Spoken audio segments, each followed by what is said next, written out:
Chapter 3. The End. I felt absolutely hideous in the morning. I hadn't slept well. My arm burned and my head ached. It didn't help my outlook that Edward's face was smooth and remote as he kissed my forehead quickly and ducked out my window. I was afraid of the time I'd spent unconscious, afraid that he might have been thinking about right and wrong again while he watched me sleep. The anxiety seemed to ratchet up the intensity of the pounding in my head. Edward was waiting for me at school, as usual, but his face was still wrong. There was something buried in his eyes that I couldn't be sure of, and it scared me. I didn't want to bring up last night, but I wasn't sure if avoiding the subject would be worse. He opened my door for me. "How do you feel?" "Perfect," I lied, cringing as the sound of my slamming door echoed in my head. We walked in silence, he shortening his stride to match mine. There were so many questions I wanted to ask, but most of those questions would have to wait because they were for Alice. How was Jasper this morning? What had they said when I was gone? What had Rosalie said? And most importantly, what could she see happening now in her strange, imperfect visions of the future? Could she guess what Edward was thinking? Why he was so gloomy? Was there a foundation for the tenuous, instinctive fears that I couldn't seem to shake? The morning passed slowly. I was impatient to see Alice, though I wouldn't be able to really talk with her with Edward there. Edward remained aloof. Occasionally he would ask about my arm, and I would lie. Alice usually beat us to lunch.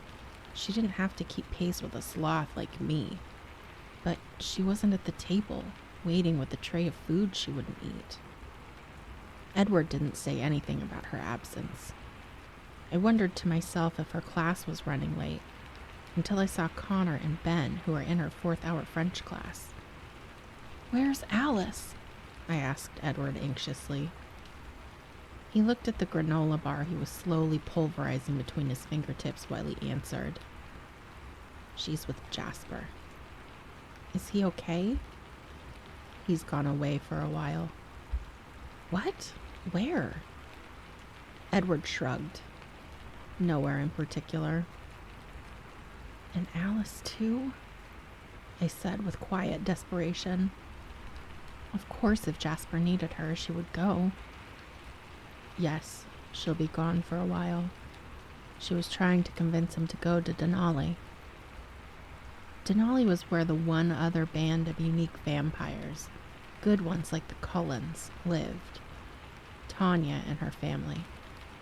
I'd heard of them now and again. Edward had run to them last winter when my arrival had made Forks difficult for him. Laurent, the most civilized member of James's little coven, had gone there rather than siding with James against the Cullens. It made sense for Alice to encourage Jasper to go there. I swallowed, trying to dislodge the sudden lump in my throat. The guilt made my head bow and my shoulders slump. I'd run them out of their home, just like Rosalie and Emmett. I was a plague. "Is your arm bothering you?" he asked solicitously. "Who cares about my stupid arm?" I muttered in disgust. He didn't answer, and I put my head down on the table. By the end of the day, the silence was becoming ridiculous. I didn't want to be the one to break it, but apparently that was my only choice if I ever wanted him to talk to me again. "You'll come over later tonight?" I asked as he walked me, silently, to my truck. He always came over. "Later?" It pleased me that he seemed surprised. "I have to work. I had to trade with Mrs. Newton to get yesterday off." "Oh," he murmured. "So you'll come over when I'm home, though, right?" I hated that I felt suddenly unsure about this.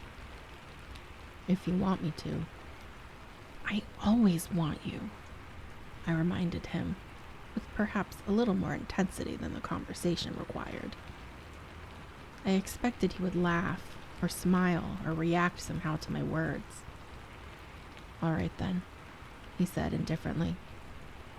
He kissed my forehead again before he shut the door on me. Then he turned his back and looked gracefully toward his car. I was able to drive out of the parking lot before the panic really hit, but I was hyperventilating by the time I got to Newton's. He just needed time, I told myself. He would get over this. Maybe he was sad because his family was disappearing. But Alice and Jasper would come back soon, and Rosalie and Emmett too. If it would help, I would stay away from the big white house on the river. I'd never set foot there again. That didn't matter. I'd still see Alice at school. She would have to come back for school, right? And she was at my place all the time anyway. She wouldn't want to hurt Charlie's feelings by staying away. No doubt I would also run into Carlisle with regularity, in the emergency room. After all, what happened last night was nothing. Nothing had happened. So I fell down. That was the story of my life. Compared to last spring, it seemed especially unimportant. James had left me broken and nearly dead from loss of blood. And yet Edward had handled the interminable weeks in the hospital much better than this. Was it because this time it wasn't an enemy he'd had to protect me from? Because it was his brother? Maybe it would be better if he took me away, rather than his family being scattered. I grew slightly less depressed as I considered all the uninterrupted alone time. If he could just last through the school year, Charlie wouldn't be able to object. We could go away to college, or pretend that's what we're doing, like Rosalie and Emmett this year. Surely Edward could wait a year. What was a year to an immortal? It didn't even seem like that much to me. I was able to talk myself into enough composure to handle getting out of the truck and walking to the store. Mike Newton had beaten me here today, and he smiled and waved when I came in. I grabbed my vest, nodding vaguely in his direction. I was still imagining pleasant scenarios that consisted of me running away with Edward to various exotic locales. Mike interrupted my fantasy. "How was your birthday?" "Ugh," I mumbled. "I'm glad it's over." Mike looked at me from the corner of his eyes like I was crazy. Work dragged. I wanted to see Edward again, praying that he would be past the worst of this, whatever it was exactly, by the time I saw him again. It's nothing, I told myself over and over again. Everything will go back to normal. The relief I felt when I turned onto my street and saw Edward's silver car parked in front of my house was an overwhelming, heady thing. And it bothered me deeply that it should be that way. I hurried through the front door, calling out before I was completely inside. "Dad? Edward?" As I spoke, I could hear the distinctive theme music from ESPN's Sports Center coming from the living room. "In here," Charlie called. I hung my raincoat on its peg and hurried around the corner. Edward was in the armchair, my father on the sofa. Both had their eyes trained on the TV. The focus was normal for my father, not so much for Edward. "Hi," I said weakly. "Hey, Bella," my father answered, eyes never moving. "We just had cold pizza. I think it's still on the table." "Okay." I waited in the doorway. Finally, Edward looked over at me with a polite smile. "I'll be right behind you," he promised. His eyes strayed back to the TV. I stared for another minute, shocked. Neither one seemed to notice. I could feel something, panic maybe, building up in my chest. I escaped to the kitchen. The pizza held no interest for me. I sat in my chair, pulled my knees up, and wrapped my arms around them.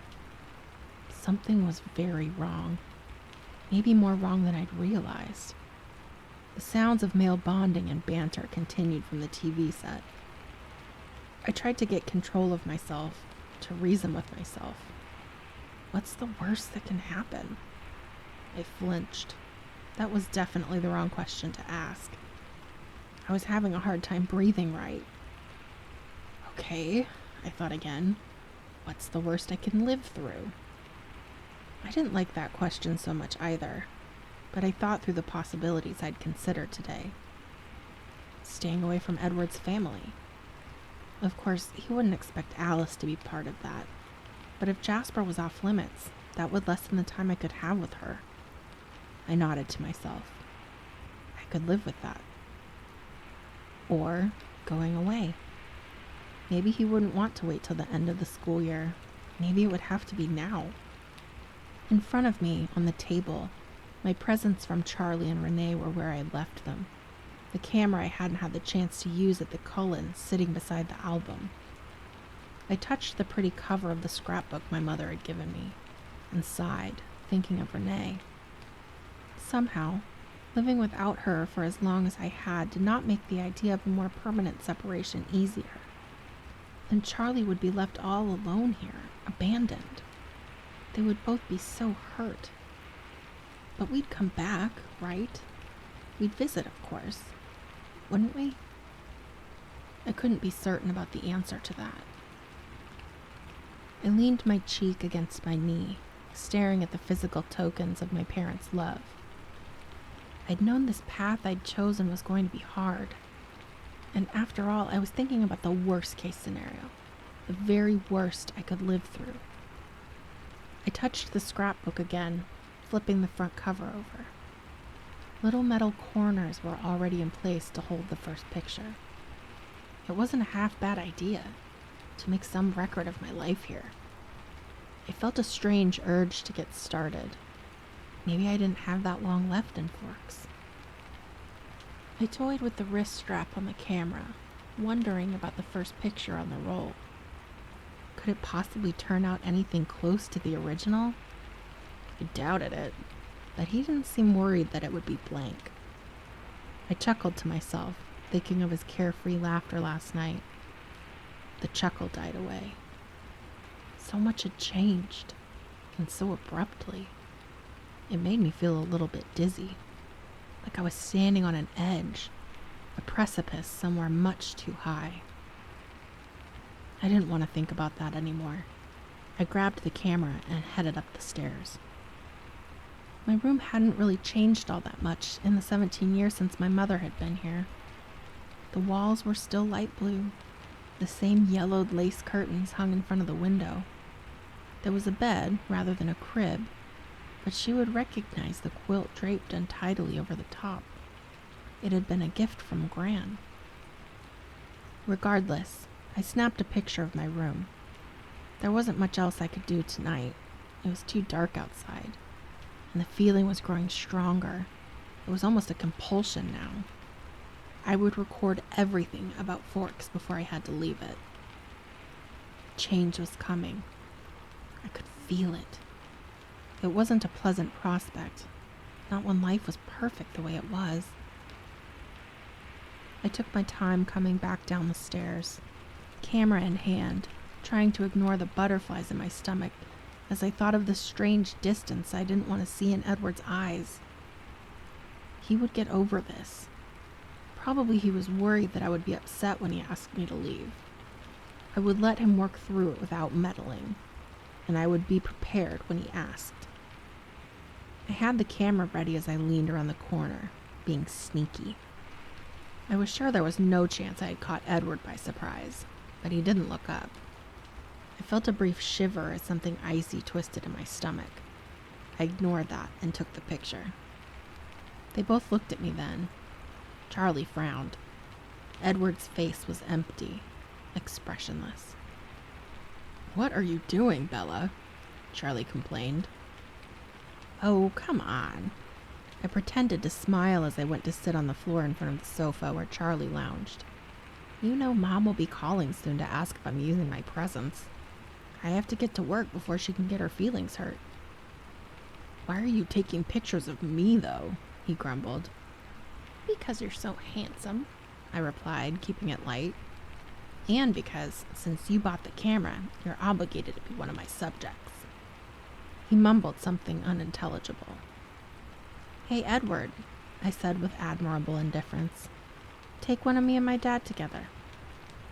I threw the camera toward him, carefully avoiding his eyes, and knelt beside the arm of the sofa where Charlie's face was. Charlie sighed. "You need to smile, Bella," Edward murmured. I did my best, and the camera flashed. "Let me take one of you kids," Charlie suggested. I knew he was just trying to shift the camera's focus from himself. Edward stood and lightly tossed him the camera. I went to stand beside Edward, and the arrangement felt formal and strange to me. He put one hand lightly on my shoulder, and I wrapped my arm more securely around his waist. I wanted to look at his face, but I was afraid to. "Smile, Bella," Charlie reminded me again. I took a deep breath and smiled. The flash blinded me. "Enough pictures for tonight," Charlie said then, shoving the camera into a crevice of the sofa cushions and rolling over it. "You don't have to use the whole roll now." Edward dropped his hand from my shoulder and twisted casually out of my arm. He sat back down in the armchair. I hesitated and then went to sit against the sofa again. I was suddenly so frightened that my hands were shaking. I pressed them into my stomach to hide them, put my chin on my knees, and stared at the TV screen in front of me, seeing nothing. When the show ended, I hadn't moved an inch. Out of the corner of my eye, I saw Edward stand. "I'd better get home," he said. Charlie didn't look up from the commercial. "See ya." I got awkwardly to my feet. I was stiff from sitting so still, and followed Edward out the front door. He went straight to his car. "Will you stay?" I asked, no hope in my voice. I expected his answer, so it didn't hurt as much. "Not tonight." I didn't ask for a reason. He got in his car and drove away while I stood there, unmoving. I barely noticed that it was raining. I waited, without knowing what I waited for, until the door opened behind me. "Bella, what are you doing?" Charlie asked, surprised to see me standing there alone and dripping. "Nothing." I turned and trudged back to the house. It was a long night, with little in the way of rest. I got up as soon as there was a faint light outside my window. I dressed for school mechanically, waiting for the clouds to brighten. When I had eaten a bowl of cereal, I decided it was light enough for pictures. I took one of my truck, and then the front of the house. I turned and snapped a few of the forests by Charlie's house. Funny how it didn't seem sinister like it used to. I realized I would miss this. The green, the timelessness, the mystery of the woods, all of it. I put my camera in my school bag before I left. I tried to concentrate on my new project rather than the fact that Edward apparently hadn't gotten over things during the night. Along with the fear, I was beginning to feel impatience. How long could this last? It lasted through the morning. He walked silently beside me, never seeming to actually look at me. I tried to concentrate on my classes, but not even English could hold my attention. Mr. Birdie had to repeat his question about Lady Capulet twice before I realized he was talking to me. Edward whispered the correct answer under his breath, and then went back to ignoring me. At lunch, the silence continued. I felt like I was going to start screaming at any moment. So, to distract myself, I leaned across the table's invisible line and spoke to Jessica. "Hey, Jess? What's up, Bella?" "Could you do me a favor?" I asked, reaching into my bag. "My mom wants me to get some pictures of my friends for a scrapbook, so take some pictures of everybody, okay?" I handed her the camera. "Sure," she said, grinning, and turned to snap a candid shot of Mike with his mouth full. A predictable picture war ensued. I watched them hand the camera around the table, giggling and flirting, and complaining about being on film. It seemed strangely childish. Maybe I just wasn't in the mood for normal human behavior today. Uh-oh, Jessica said apologetically as she returned the camera. I think we used all your film. That's okay. I think I already got pictures of everything else I needed. After school, Edward walked me back to the parking lot in silence. I had to work again, and for once I was glad. Time with me obviously wasn't helping things. Maybe time alone would be better. I dropped my film off at the Thriftway on my way to Newton's, and then picked up the developed pictures after work. At home, I said a brief hi to Charlie, grabbed a granola bar from the kitchen, and hurried up to my room with the envelope of photographs tucked under my arm. I sat in the middle of my bed and opened the envelope with wary curiosity. Ridiculously, I still half expected the first print to be blank. When I pulled it out, I gasped aloud. Edward looked just as beautiful as he did in real life, staring at me out of the picture with the warm eyes I'd missed for the past few days. It was almost uncanny that anyone could look so beyond description. No 1,000 words could equal this picture. I flipped through the rest of the stack quickly once, and then laid 3 of them out on the bed side by side. The first was the picture of Edward in the kitchen, his warm eyes touched with tolerant amusement. The second was Edward and Charlie watching ESPN. The difference in Edward's expression was severe. His eyes were careful here, reserved, still breathtakingly beautiful, but his face was colder, more like a sculpture, less alive. The last was the picture of Edward and me standing awkwardly side by side. Edward's face was the same as the last, cold and statue-like.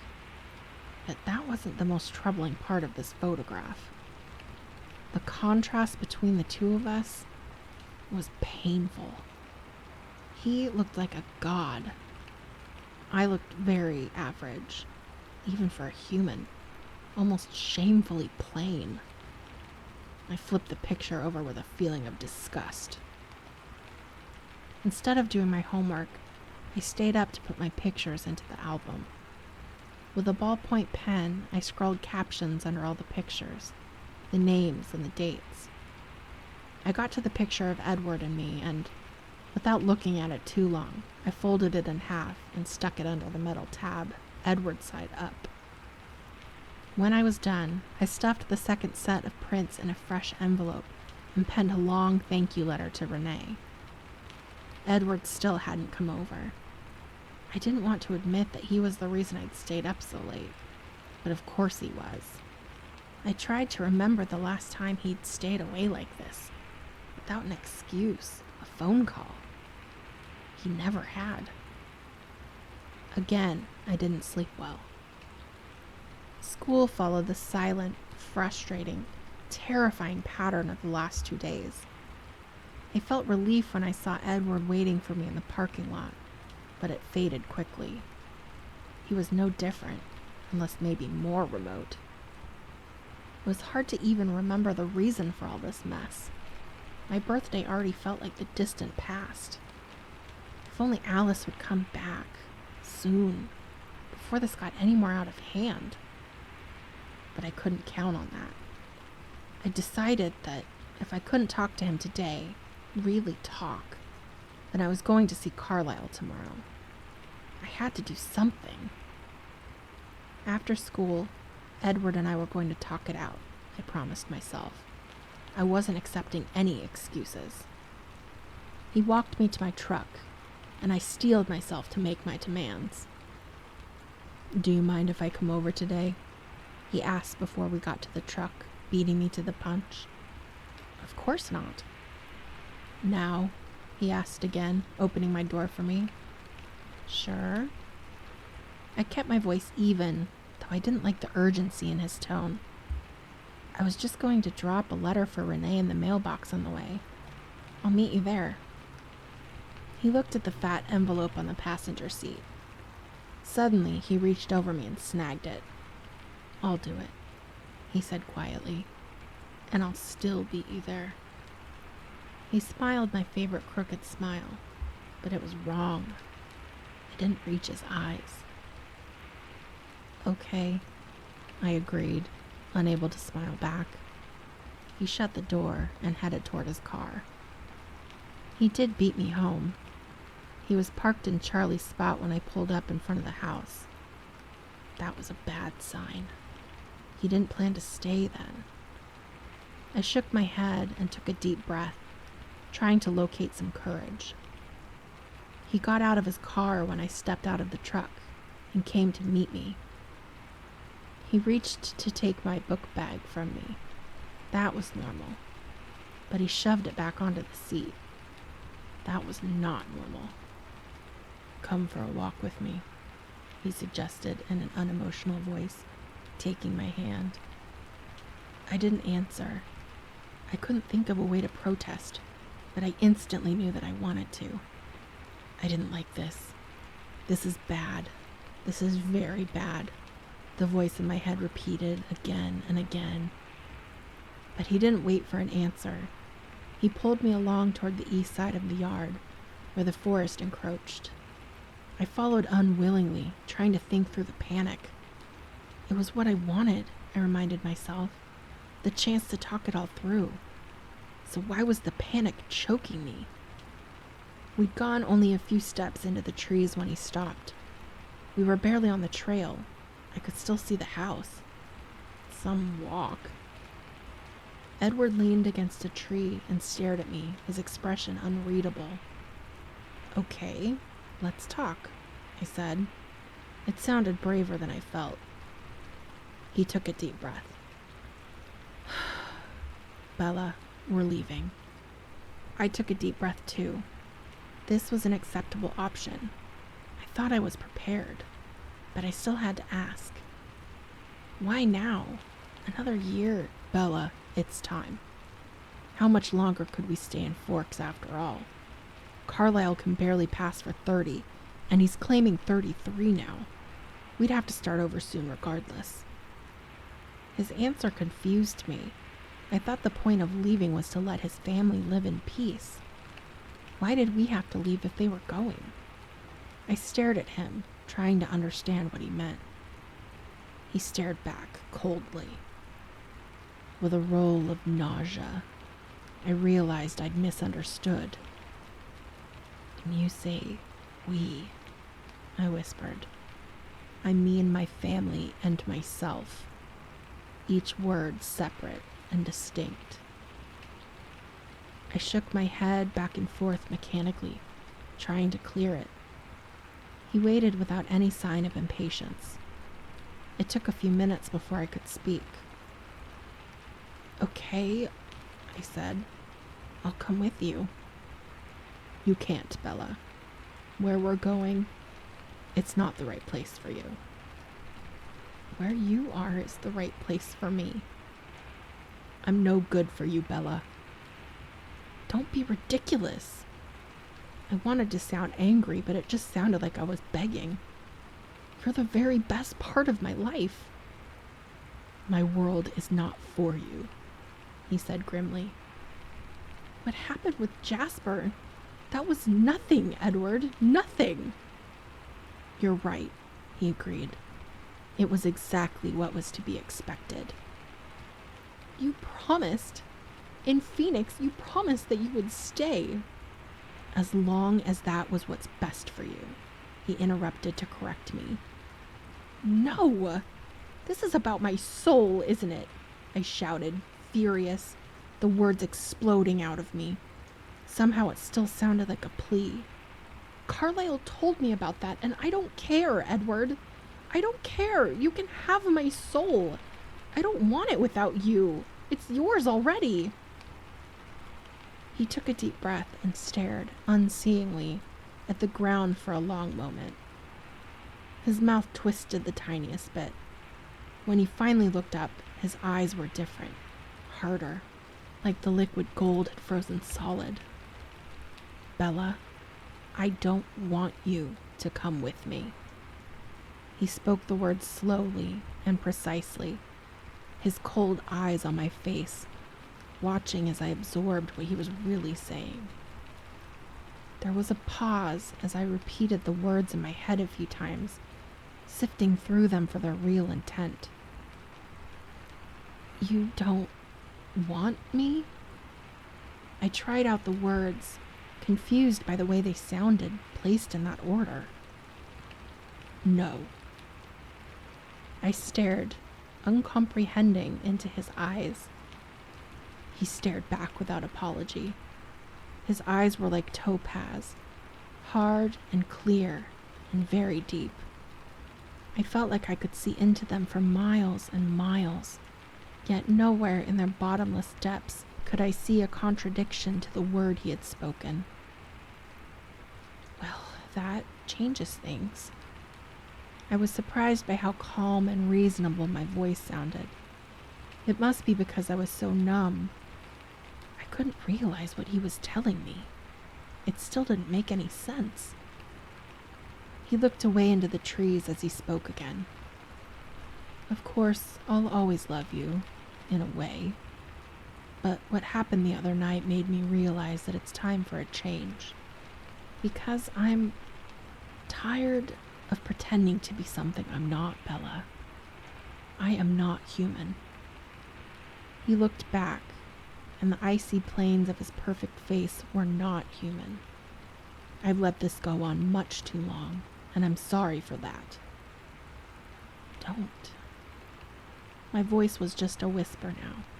Awareness was beginning to seep through me, trickling like acid through my veins. Don't do this. He just stared at me, and I could see from his eyes that my words were far too late. He already had. You're not good for me, Bella. He turned his earlier words around, so I had no argument. How well I knew that I wasn't good enough for him. I opened my mouth to say something, and then closed it again. He waited patiently, his face wiped clean of all emotion. I tried again. If that's what you want. He nodded once. My whole body went numb. I couldn't feel anything below the neck. I would like to ask one favor, though, if that's not too much, he said. I wonder what he saw in my face, because something flickered across his own face in response. But before I could identify it, he composed his features into the same serene mask. Anything, I vowed, my voice faintly stronger. As I watched, his frozen eyes melted. The gold became liquid again, molten, burning down into mine with an intensity that was overwhelming. Don't do anything reckless or stupid, he ordered, no longer detached. Do you understand what I'm saying? I nodded helplessly. His eyes cooled, the distance returned. I'm thinking of Charlie, of course. He needs you. Take care of yourself, for him. I nodded again. I will, I whispered.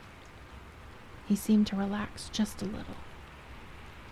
And I'll make you a promise in return, he said. I promise that this will be the last time you'll see me.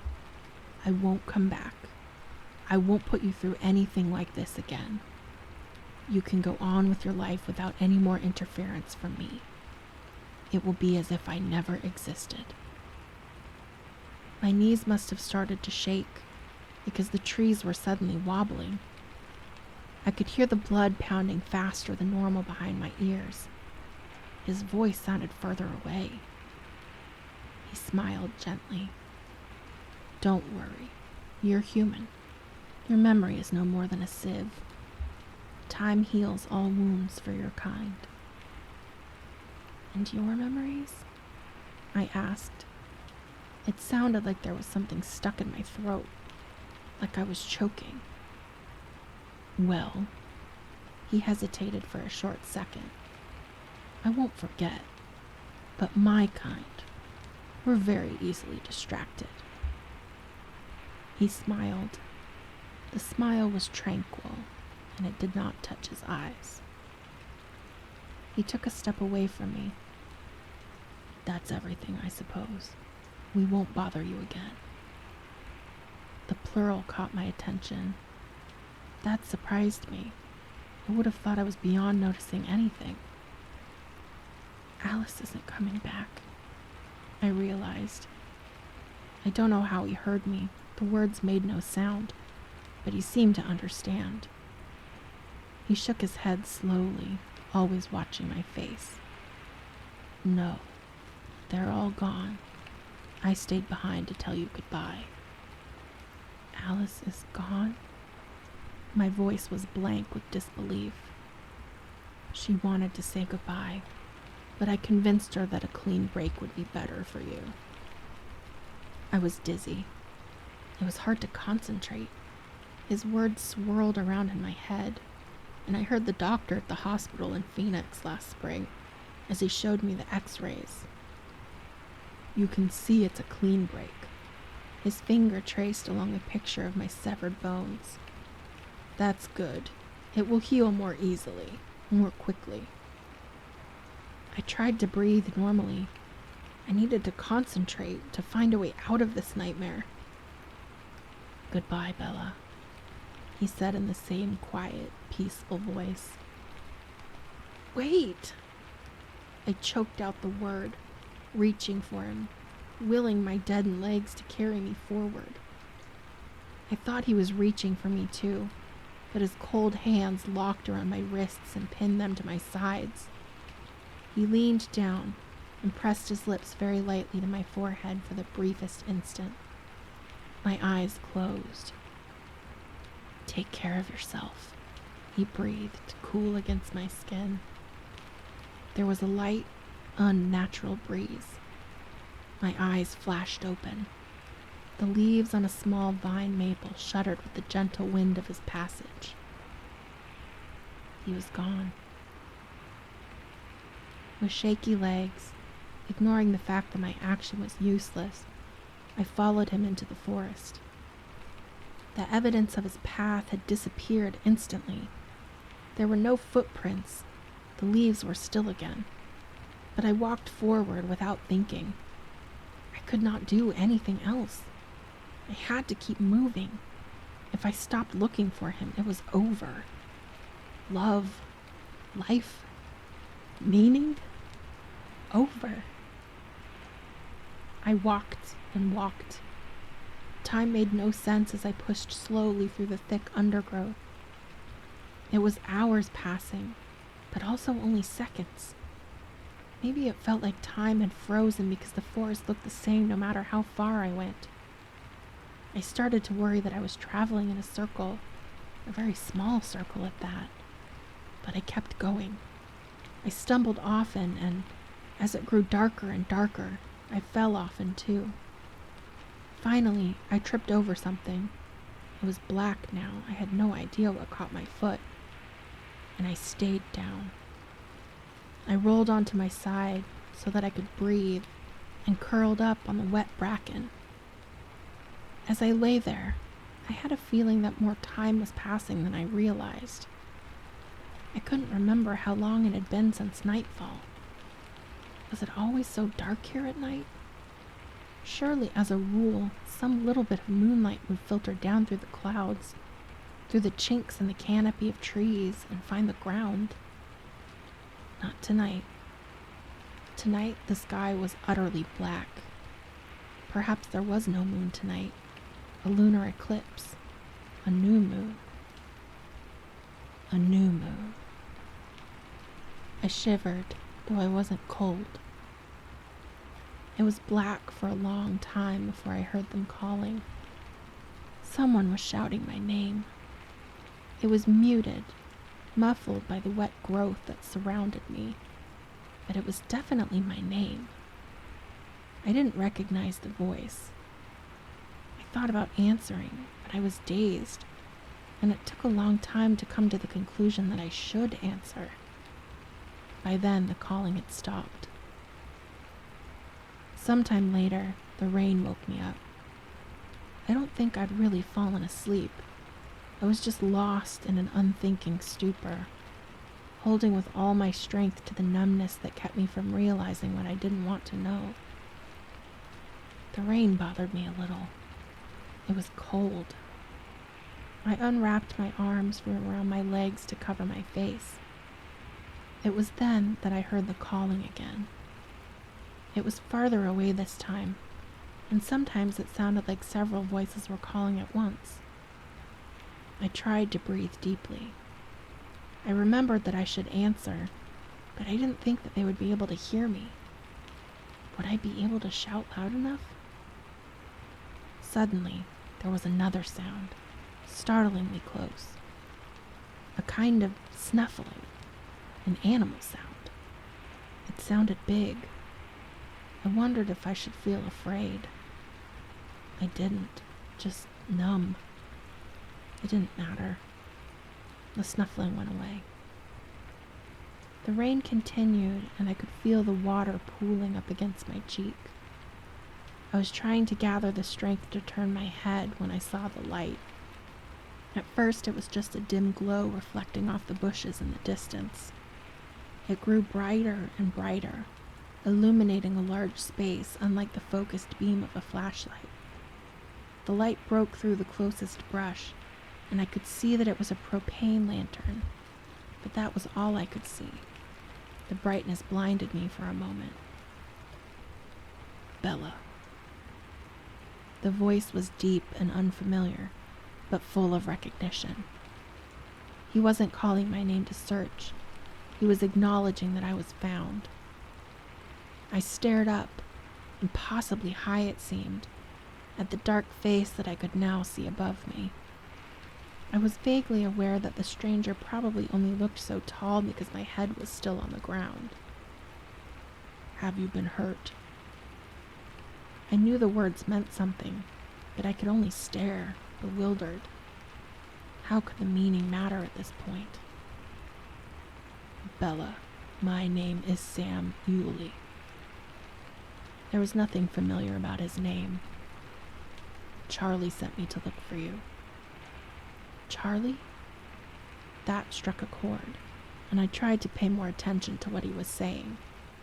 Charlie mattered, if nothing else did. The tall man held out a hand.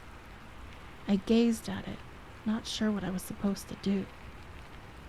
His black eyes appraised me for a second, and then he shrugged. In a quick and supple motion, he pulled me up from the ground and into his arms. I hung there, limp, as he loped swiftly through the wet forest. Some part of me knew this shit upset me, being carried away by a stranger, but there was nothing left in me to upset. It didn't seem like too much time passed before there were lights and the deep babble of many male voices. Sam Yulee slowed as he approached the commotion. "I've got her," he called in a booming voice. The babble ceased and then picked up again with more intensity. A confusing swirl of faces moved over me.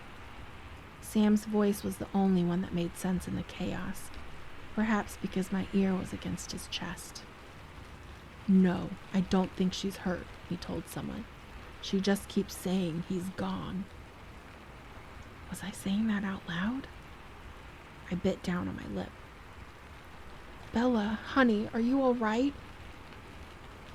That was one voice I would know anywhere, even distorted as it was now with worry. "Charlie?" My voice sounded strange and small. "I'm right here, baby." There was a shifting under me, followed by the leathery smell of my dad's sheriff jacket. Charlie staggered under my weight. "Maybe I should hold on to her," Sam Yulee suggested. "I've got her," Charlie said, a little breathless. He walked slowly, struggling. I wished I could tell him to put me down and let me walk, but I couldn't find my voice. There were lights everywhere, held by the crowd walking with him. It felt like a parade. or a funeral procession. I closed my eyes. "We're almost home now, honey," Charlie mumbled now and then. I opened my eyes again when I heard the door unlock. We were on the porch of our house, and the tall, dark man named Sam was holding the door for Charlie, one arm extended toward us, as if he was preparing to catch me when Charlie's arms failed. But Charlie managed to get me through the door and to the couch in the living room. "Dad, I'm all wet," I objected feebly. "That doesn't matter." His voice was gruff, and then he was talking to someone else. "Blankets are in the cupboard at the top of the stairs." "Bella?" a new voice asked. I looked over at the gray-haired man leaning over me, and recognition came after a few slow seconds. "Dr. Garandy?" I mumbled. "That's right, dear," he said. "Are you hurt, Bella?" It took me a minute to think that through. I was confused by the memory of Sam Yuli's similar question in the woods. Only Sam had asked something else. "Have you been hurt?" he'd said. The difference seemed significant somehow. Dr. Garandy was waiting. One grizzled eyebrow rose, and the wrinkles on his forehead deepened. "I'm not hurt," I lied. The words were true enough for what he'd asked. His warm hand touched my forehead, and his fingers pressed against the inside of my wrist. I watched his lips as he counted to himself, his eyes on his watch. "What happened to you?" he asked casually. I froze under his hand, tasting the panic in the back of my throat. "Did you get lost in the woods?" he prodded. I was aware of several other people listening. 3 tall men with dark faces. From La Push, the Quileute Indian reservation down the coastline, I guessed. Sam Yuli among them, were standing very close together and staring at me. Mr. Newton was there with Mike and Mr. Weber, Angela's father. They were all watching me more surreptitiously than the strangers. Other deep voices rumbled from the kitchen and outside the front door. Half the town must have been looking for me. Charlie was the closest. He leaned in to hear my answer. "Yes," I whispered. "I got lost." The doctor nodded, thoughtful, his fingers probing gently against the glands under my jaw. Charlie's face hardened. "Do you feel tired?" Dr. Garandy asked. I nodded and closed my eyes obediently. "I don't think there's anything wrong with her," I heard the doctor mutter to Charlie after a moment. "Just exhaustion. Let her sleep it off, and I'll come check on her tomorrow." He paused. He must have looked at his watch, because he added, "Well, later today, actually." There was a creaking sound as they both pushed off from the couch to get to their feet. "Is it true?" Charlie whispered. Their voices were farther away now. I strained to hear. "Did they leave?" "Dr. Cullen asked us not to say anything," Dr. Garandy answered. "The offer was very sudden. They had to choose immediately. Carlisle didn't want to make a big production out of leaving." "A little warning might have been nice," Charlie grumbled. Dr. Garandy sounded uncomfortable when he replied. "Yes, well, in this situation, some warning might have been called for." I didn't want to listen anymore. I felt around for the edge of the quilt someone had laid on top of me and pulled it over my ear. I drifted in and out of alertness. I heard Charlie whisper thanks to the volunteers as, one by one, they left. I felt his finger on my forehead, and then the weight of another blanket. The phone rang a few times, and he hurried to catch it before it could wake me. He muttered reassurances in a low voice to the callers. "Yeah, we found her. She's okay. She got lost. She's fine now," he said again and again. I heard the springs in the armchair groan when he settled himself in for the night. A few minutes later, the phone rang again. Charlie moaned as he struggled to his feet, and then he rushed, stumbling to the kitchen. I pulled my head deeper under the blankets, not wanting to listen to the same conversation again. "Yeah," Charlie said, and yawned. His voice changed. It was much more alert when he spoke again. "Where?" There was a pause. "You're sure it's outside the reservation?" Another short pause. "But what could be burning out there?" He sounded both worried and mystified. "Look, I'll call down there and check it out." I listened with more interest as he punched in a number. "Hey, Billy, it's Charlie. Sorry I'm calling so early. No, she's fine. She's sleeping. Thanks. But that's not why I called. I just got a call from Mrs. Stanley, and she says that from her second-story window she can see fires out of the sea cliffs, but I didn't really..." "Oh." Suddenly there was an edge in his voice. Irritation or anger. "And why are they doing that?" "Uh-huh. Really?" He said it sarcastically. "Well, don't apologize to me." Yeah. Just make sure the flames don't spread." I know. I'm surprised they got them lit at all in this weather."